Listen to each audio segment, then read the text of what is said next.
এই যে আমি আজকে সকাল সকাল ভোরবেলায় চলে এলাম মাশরুমের খামারে। তো মাশরুম আজকে কুয়াশার দিনে প্রচুর কুয়াশা এসছে আর অঙ্কুরগুলো অল্প অল্প বেরিয়েছে। তো আমি সকালবেলায় নিয়ে স্প্রে করব, আপনারা দেখুন স্প্রে করছি। এই যে খামার আমার মাশরুমে এখন অল্প অল্প মাশরুম হচ্ছে, যাই হোক। তো মাশরুমে এই যে সব স্প্রে করছি, দেখুন কীভাবে স্প্রে হয়ে যায়।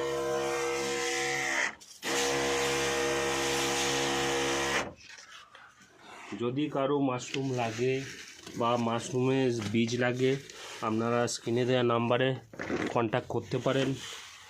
আর এখানে যে কোনো সময় এলে মাশরুম আপনারা পেয়ে যাবেন আমার মাশরুম খামারে। তো মাশরুম আজকে সকালবেলায় স্প্রে করতে এলাম, কতগুলো মাশরুম হয়েছে দেখাবো আপনাদেরকে। প্যাকেট করে রেখেছি আর এই মাশরুম সব স্প্রে হচ্ছে আজকে সকালবেলায়, 3 বার করে স্প্রে করতে হয়। তো যাই হোক, দেখুন আপনারা স্প্রে করাটা দেখুন, তারপর আপনাদেরকে মাশরুম কতগুলো তুলেছি দেখাচ্ছি। আর স্ক্রিনে দেওয়া নাম্বারে আপনারা ফোন করতে পারেন আমাকে, বীজও পেয়ে যাবেন এবং মাশরুমও পাবেন। এখন আপ টু চৈত্র মাস পর্যন্ত আমার কাছে মাশরুম পাবেন, এটা শীতকালের সিজন যেহেতু। আর স্প্রেগুলো করছি দেখুন, দিনে 3 বার স্প্রে করতে হয়।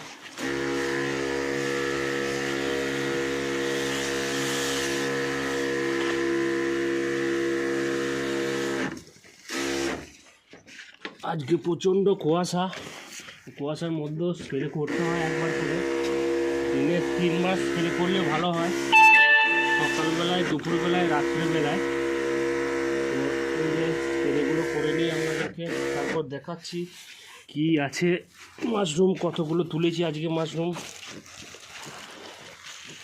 আজকে এই বড় ঘরটা মাশরুম এটা দেখাচ্ছে, এটা 300-400 মতন বেড আছে এটা।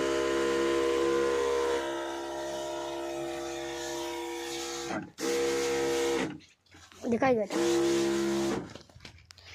দাঁড়া, ওখানে দেখায় না কাজ।